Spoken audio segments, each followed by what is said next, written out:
Okay, today we're going to look at finding or arranging fractions in order of increasing value. Now, if you want to do it the other way, of course, you just arrange them in just the opposite order. But anyway, taking as an example, these fractions, 1/2, 2/5, 3/7, 7/10. Now, one way we can do this is to get a common denominator for all these fractions and then arrange them according to increasing size of a numerator. So how do we do that? Well, we make sure in a common denominator that when we prime factor, we get prime factor each denominator and then make sure each of those prime factors is represented. So in this case, 2 is prime, 5 is prime, 7 is prime, 10 is the product of two prime factors, 2 and 5. So all we really have to do is combine 2, 5, and 7. We get 70, and our common denominator is 70. Now, what we could do, if you didn't want to go through all that at prime factoring, just multiply all the denominators together, and then you get a common denominator larger than you need to, but it would still be the same denominator. And so once you do that, multiply each numerator by the factors missing from the denominator. So for example, right, if the common denominator is 70, what factors are missing here in 1/2? Well, the factors of 5 and 7. We have the 2, we don't have the 5 and 7. So we combine 5 and 7, that's 35.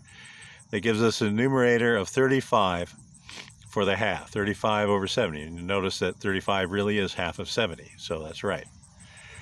Then the second one, 2/5, right? We have the factor 5. What we don't have are 2 or 7. So we combine those factors.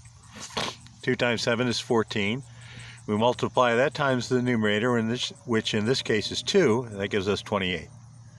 Right, so this is 28 seventies. So 2/5 is 28 seventies. 1/2 is 35 seventies. All right, next one, 3/7. We have the 7. What don't we have? We don't have the factors 2 and 5. So we multiply those together, we get 10. Multiply 3 by 10, we get 30. So 3/7 is the same as 30 70ths, which notice, right, if we cross out the zeros, we have 3/7.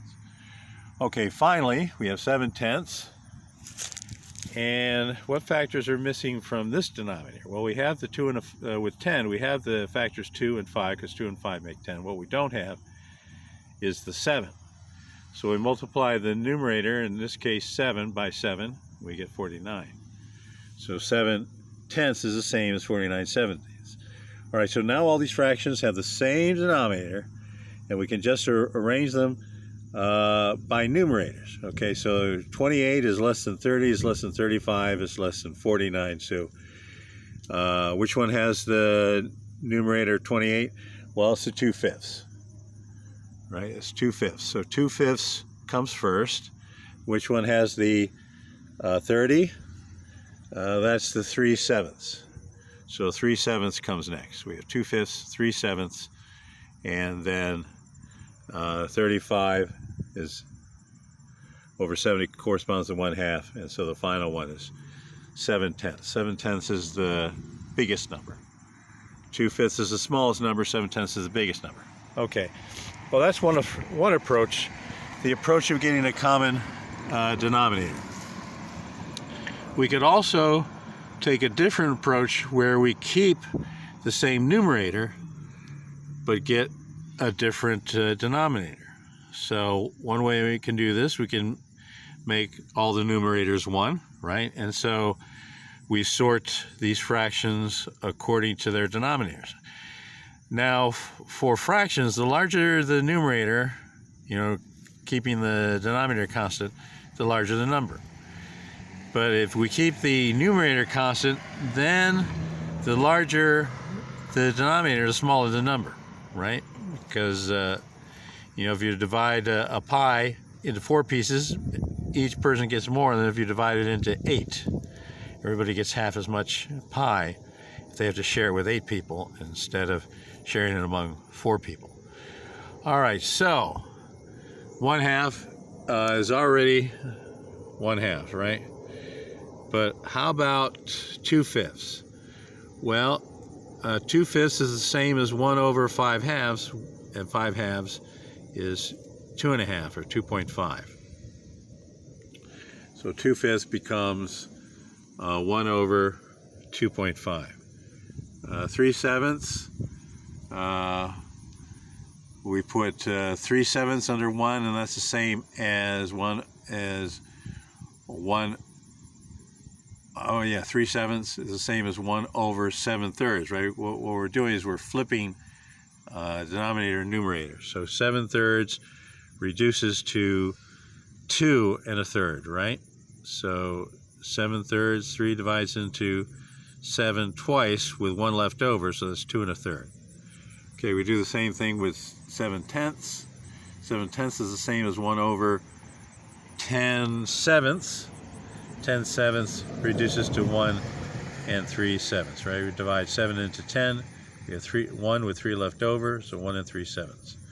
Okay, so now notice, right? The 2.5 is greater than 2 1/3, which is greater than 2, which is greater than 1 3/7. So that means the corresponding fraction that gave us this denominator, once again, 2/5. This is 3/7.